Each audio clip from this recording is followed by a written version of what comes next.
The first time I realized something was wrong, it was a Tuesday morning. The nurse, Laura, leaned over my bed, her voice gentle but sharp around the edges. "You've forgotten again, haven't you, Mrs. Brooks?" she said, her hand lingering too long on my wrist. Behind her, my husband stood in the doorway, arms crossed, pretending to look concerned.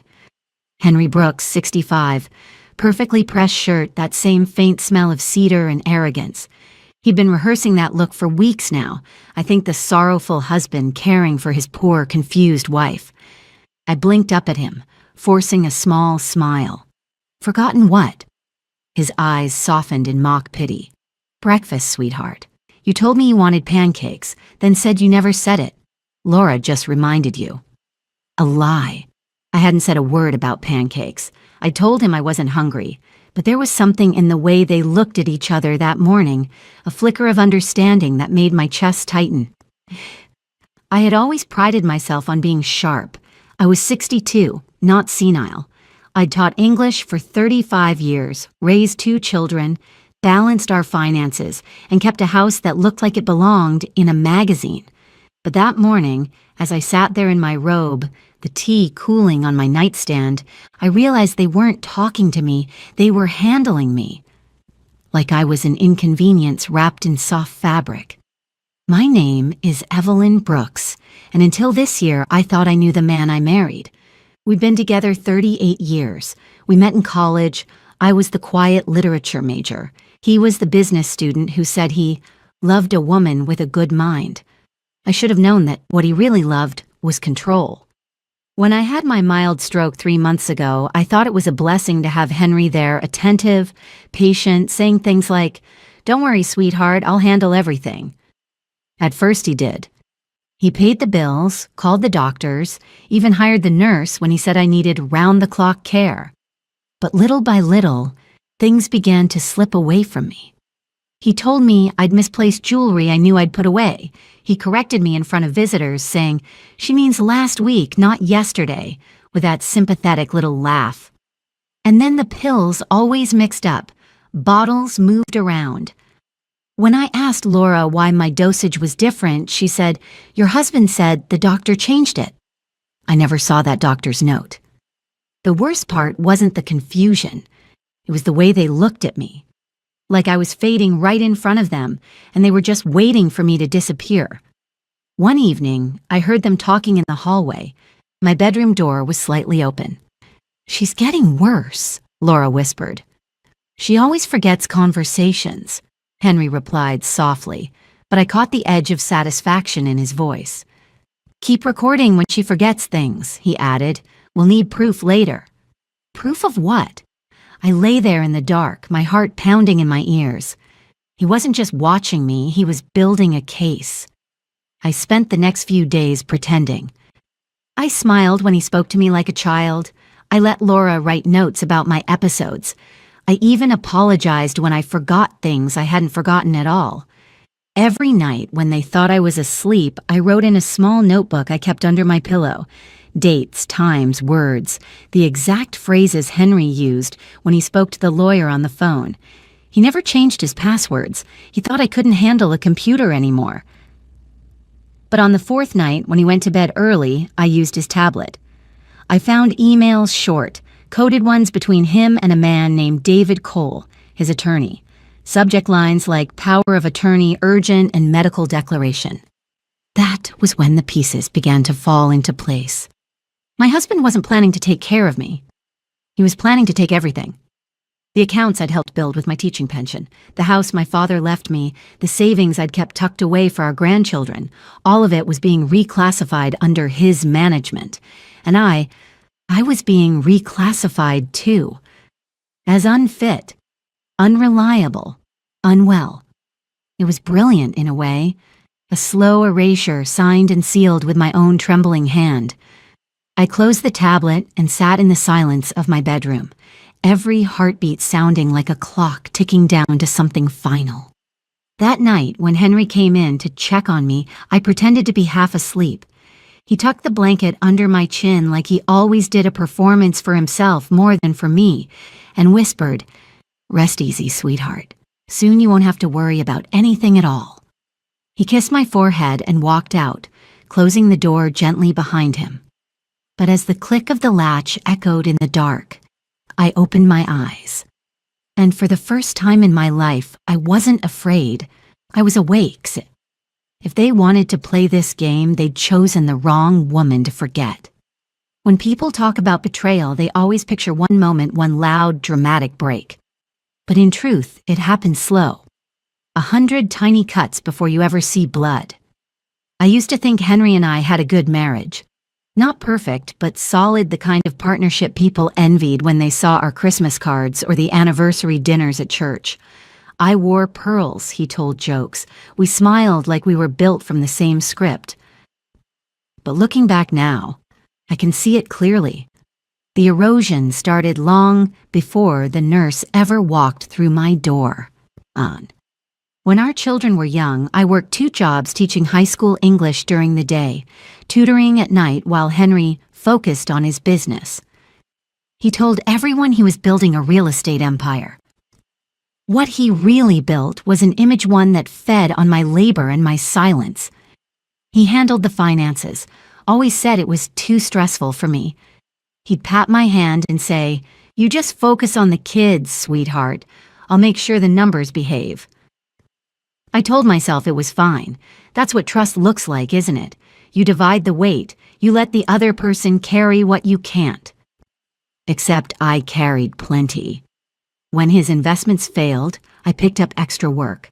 When he gambled away a bonus in Atlantic City, I covered the mortgage from my savings.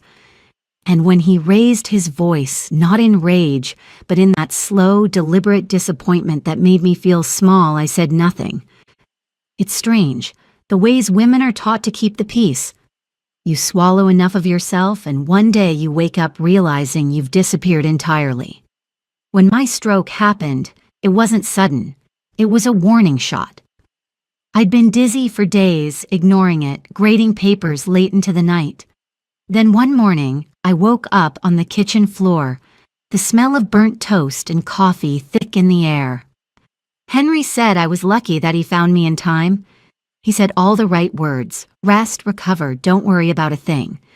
But even then, in my haze, I remember how calm he sounded when he told the doctor, "She's been forgetting things lately." I wasn't, not yet, but I think he needed me to. The weeks that followed were filled with kindness that felt rehearsed. He told everyone he was taking care of his wife. I watched him beam when neighbors praised his devotion, and I, foolish me, believed it was love. Then the little things began. He accidentally changed my doctor without telling me. He said the old one retired. I found out later she hadn't. He started paying the bills through his accounts only.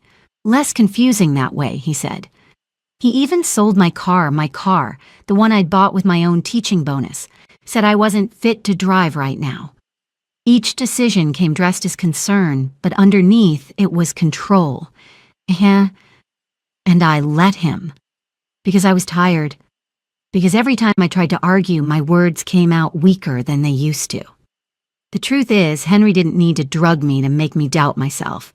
He'd been doing that for years, one suggestion at a time. One night, I sat by my window, looking at the oak tree we planted when our daughter was born. 35 years of roots, branches, and storms. I thought about how that tree had survived everything, the droughts, the winters, because it had learned how to bend without breaking. And I realized that was me. I had spent nearly 4 decades bending. But that night, for the first time, I didn't want to bend anymore. A few days later, the mail came, and with it, a letter from our bank addressed to Henry Brooks, primary account holder. I almost tossed it into the pile with the rest, but something stopped me. When I opened it, my hands began to shake. It was a confirmation of his request to assume full financial management rights over all joint assets, citing my medical incapacity and cognitive decline. Cognitive decline. Those were his words. My mind went blank, then hot, then cold again. I reread the letter until the paper felt thin between my fingers. That was the moment I understood. This wasn't just betrayal. This was erasure.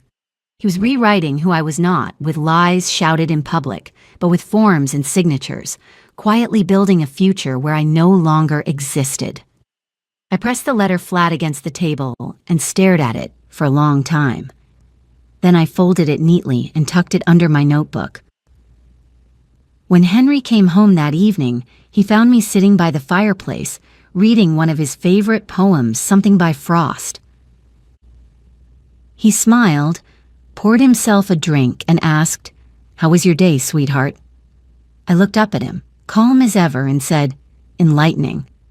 He laughed like I'd told a joke. But I wasn't joking, because in that moment I knew something he didn't. I wasn't losing my mind. I was finding it again. The morning I decided to confront him, the house was too quiet. Even the clock in the hallway seemed to tick softer, like it didn't want to interrupt what was coming. I'd spent the night rehearsing in my head, over and over, the questions I'd ask, the calm tone I'd keep, the way I'd look him straight in the eye so he'd know I wasn't confused or fragile or fading. I brewed coffee myself, something I hadn't done in weeks, and waited until I heard his footsteps coming down the stairs. "Morning," he said, adjusting his cufflinks like a man about to deliver a sermon. "You're up early." I looked at him, really looked, and saw the man he'd become. Still handsome in that polished, gray-templed way, still controlled, but there was a new sharpness in his eyes, the kind men get when they believe they've already won. "I need to talk to you," I said quietly. He gave me that patient smile, the one that used to make me feel loved, and now just made me feel small. "Of course, sweetheart, but let's have breakfast first.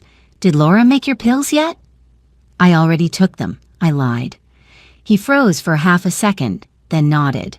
"Good, that's good." We sat across from each other at the kitchen table. The morning light spilled through the blinds, striping his face in gold and shadow. I thought about how many mornings I'd watched him read the paper there, pretending everything in our life was fine. But this time I wasn't pretending.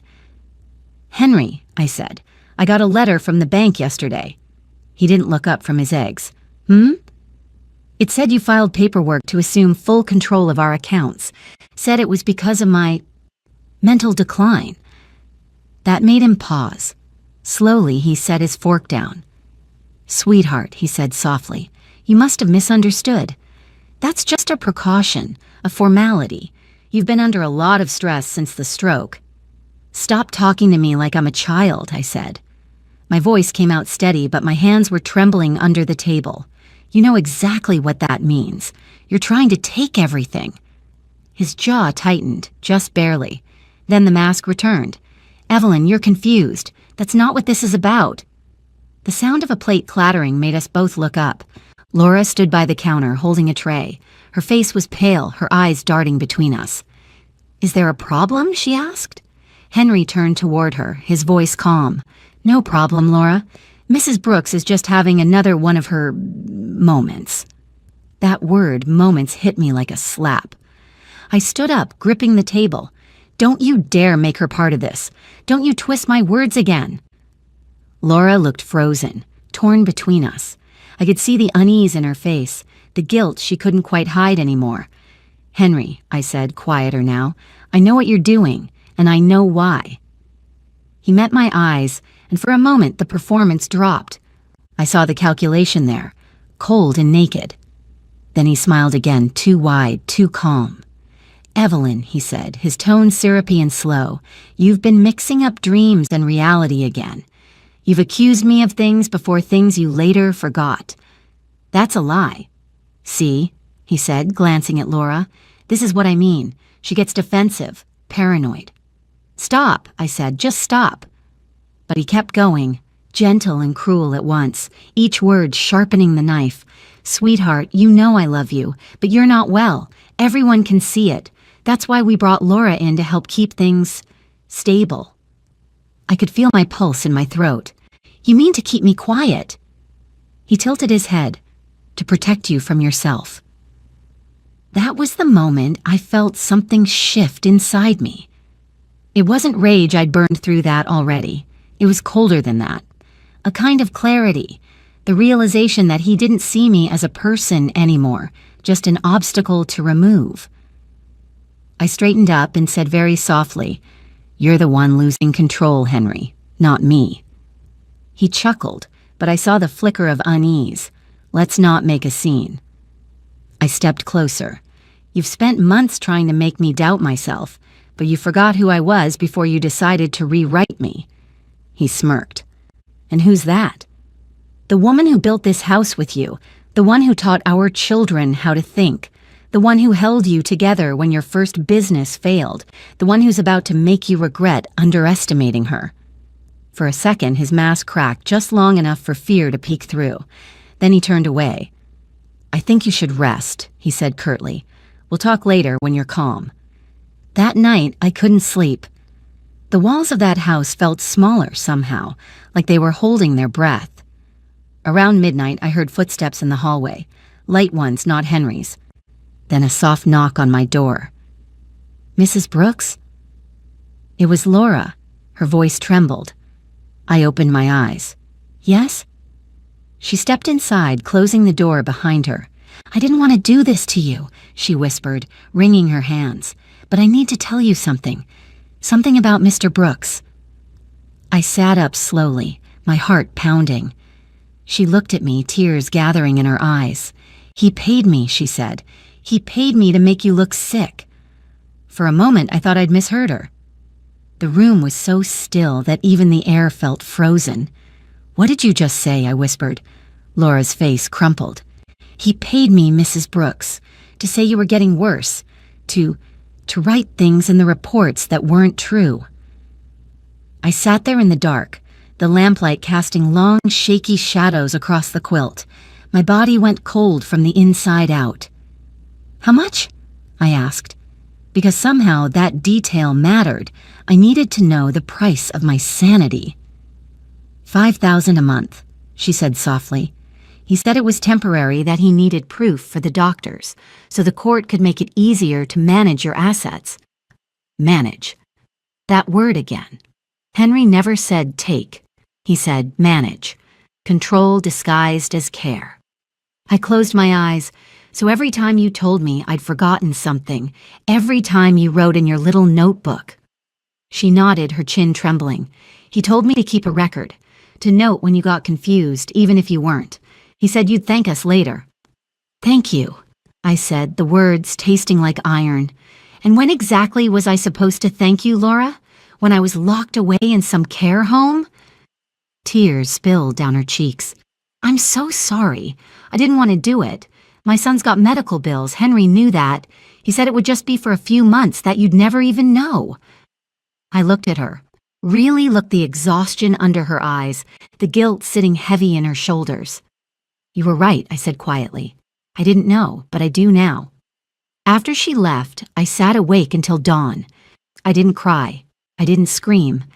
Instead, I listened to the hum of the house, to the faint creak of Henry's study door, to the rustle of papers when he thought I was asleep. At 3 a.m., I got out of bed and walked to the mirror. The face staring back at me wasn't the weak, half-lost woman he wanted the world to see. It was the face of someone who'd finally woken up. The next morning, Henry acted like everything was normal. He kissed my cheek, poured my tea, and said he had some errands to run. I watched him walk out the door with that briefcase, the same one he'd been taking to his lawyer's office every week. As soon as he left, I called Laura. You said he paid you, I told her. Now you're going to help me stop him. She hesitated. How? By telling me everything. And she did. Over the next hour, she laid it all bare. The recorded episodes Henry had ordered her to film, moments he'd staged to make me look confused. The pills she'd switched under his instruction, just enough to make me sluggish and foggy for a few days. The fake doctor reports he'd arranged through a private clinic where one of his associates worked. Every piece of my life, every fragment of my autonomy turned into a line in his script, a story where I was the helpless wife and he was the hero who rescued me from myself. But that wasn't the part that broke me. The part that broke me was when she said, he told me he was doing it for your own good. Said there's another woman that he wanted to make sure she was protected when you weren't around anymore. Another woman. The words echoed in my head like church bells after a funeral. Her name's Cynthia, Laura continued. She's been calling the house sometimes. He said she's a friend, but I heard him talking to her once. It didn't sound like friendship. I didn't respond right away. I just stared out the window at the oak tree, its leaves trembling in the sunlight. That tree had seen every season of my life: birth, love, betrayal, and now, maybe justice. Henry came home late that evening, humming, smelling faintly of whiskey and perfume that wasn't mine. "How was your day, darling?" he asked. I smiled, my voice calm, quiet, productive. He looked at me oddly, as if trying to gauge whether I knew something. Then he kissed my forehead, set down his briefcase, and poured himself a drink. "I spoke to the lawyer today," he said casually. "We're finalizing those power of attorney forms next week. It's just a technicality, but it'll make things simpler for both of us." I met his eyes, steady. "Simpler for you, you mean?" He froze, the glass halfway to his lips. "What's that supposed to mean?" "Nothing you don't already know," I said, standing. "You should get some rest. You've got a big week ahead." That night, when he went to bed, I slipped into his study. The briefcase was on the desk. Inside were papers, legal drafts, account statements, property lists. But it was the last folder that caught my breath, a document labeled Declaration of Incapacity. It was already signed, my signature forged, but close enough that it could pass. And stapled behind it was a printed email chain. From Henry to his lawyer. "Once she signs, transfer primary ownership of the estate to me. Cynthia will take over the residence once the facility placement is arranged." Facility placement. He wasn't just taking my money. He was planning to put me away. I folded the papers carefully, slipped them back in place, and turned off the light. By the time I returned to bed, my heart had stopped trembling. Because now I knew the truth, the full, ugly truth. And I also knew something else. If Henry wanted me gone, I'd make sure he was the one who disappeared instead from my life, from my home, and from every inch of power he thought he owned. The next morning, I woke before dawn. The house was still even, the refrigerator hum sounded far away. I sat at my vanity, staring at my reflection. My hair silvering at the temples, the faint scar above my eyebrow from a fall years ago, the tiredness around my eyes. This was the woman he thought was fading, the woman he thought he could rewrite. But he'd forgotten something about me, something I'd spent my whole life teaching other people, how to read between the lines. I had lived with Henry Brooks long enough to know that his greatest weakness wasn't greed, it was arrogance. He believed no one could outthink him. So I decided to let him believe that just long enough to hang himself with it. The first call I made was to Marjorie Sanders. She'd been my closest friend since college. We'd lost touch over the years, the way people do when life gets busy, but I remembered that she'd worked as a paralegal before retirement. When she picked up, her voice sounded surprised. "Evelyn? My goodness, it's been ages. How are you?" I hesitated. "That depends," I said quietly. "Do you still remember how to read a power of attorney?" There was a pause. "Tell me everything," she said. I did. Every word, every whisper, every document. She didn't interrupt once. When I finished, she exhaled slowly. "Evelyn, you're in danger, but not the kind you think. You need a lawyer, one who doesn't know your husband." "I can't go to anyone local," I said. "He has friends in half the firms in this town." Marjorie was silent for a moment, then said, "I know someone, Paul Henson. He helped me with my late sister's estate last year. Honest, sharp, and, most importantly, not impressed by rich men." She gave me his number. When I called Paul, I could hear skepticism in his voice at first. But the moment I said Henry's name and described what was happening, his tone changed.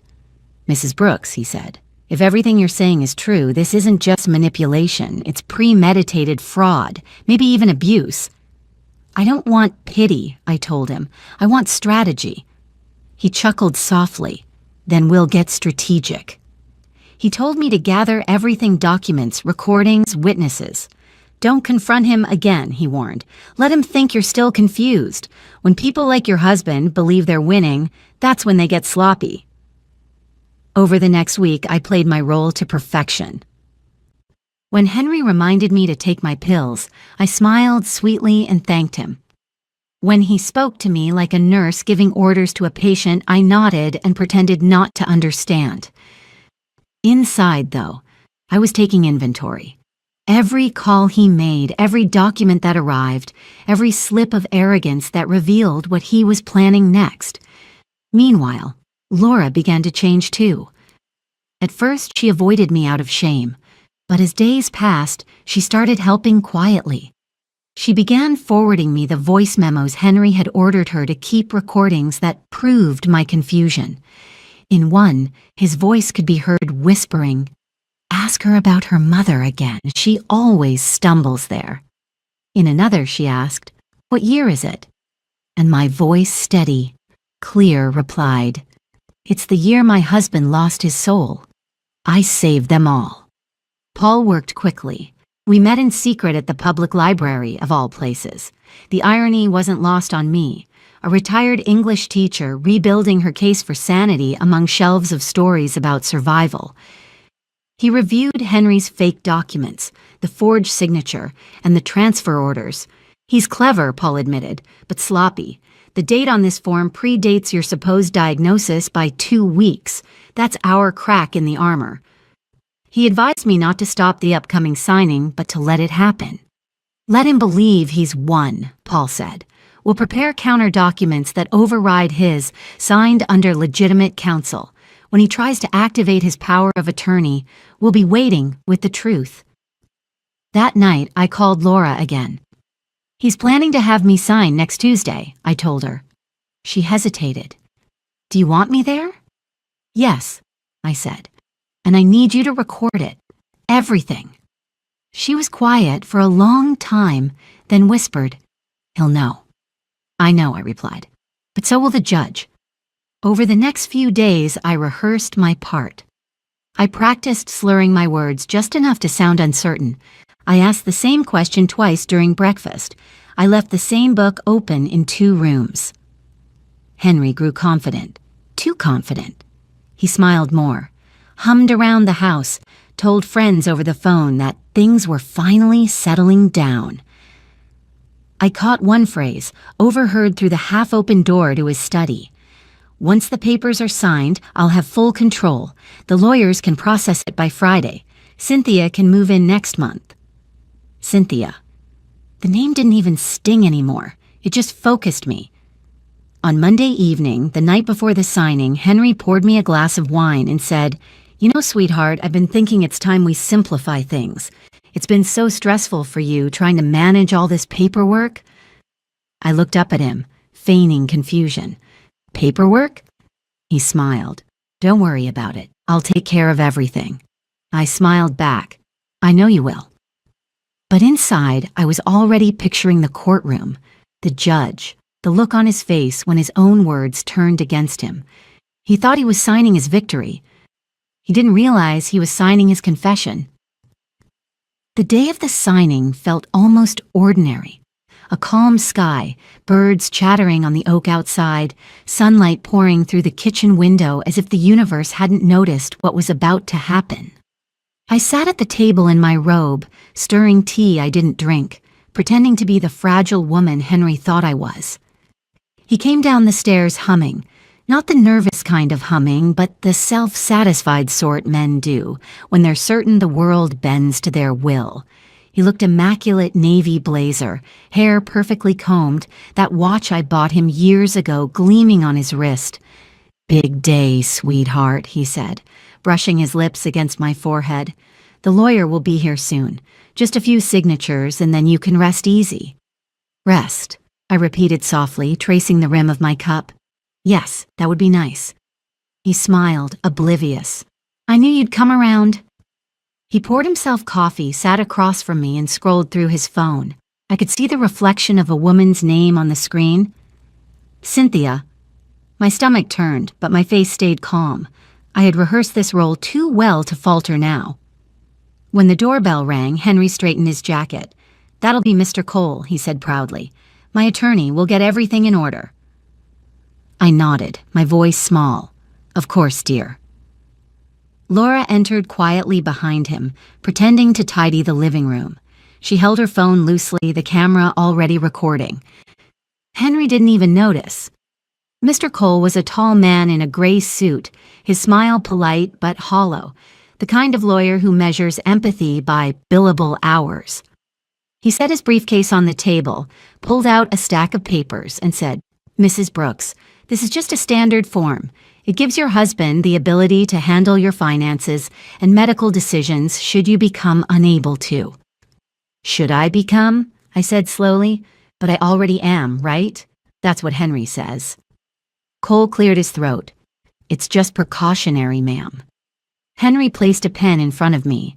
"It's for your peace of mind, Evelyn." I looked at him, long and steady, then down at the paper.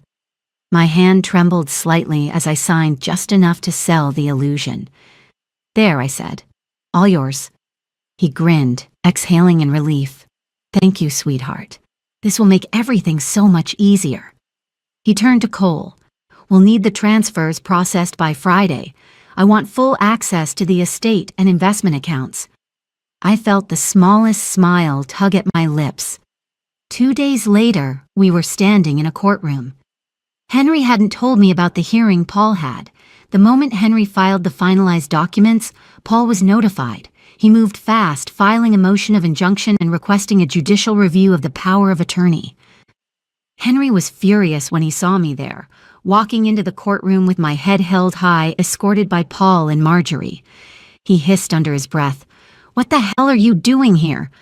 I leaned close and whispered, "You said you wanted everything signed and witnessed, Henry. I'm just making sure the witnesses are real this time." He blanched, realizing too late that something had shifted. The judge, a stern woman with sharp eyes and an even sharper sense of justice, began the session briskly. "Mr. Brooks, you are petitioning for full power of attorney over your wife's affairs, citing mental decline and cognitive incapacity. Is that correct?" Henry straightened. "Yes, Your Honor. My wife has been suffering from confusion and memory loss. I have documented episodes from her nurse."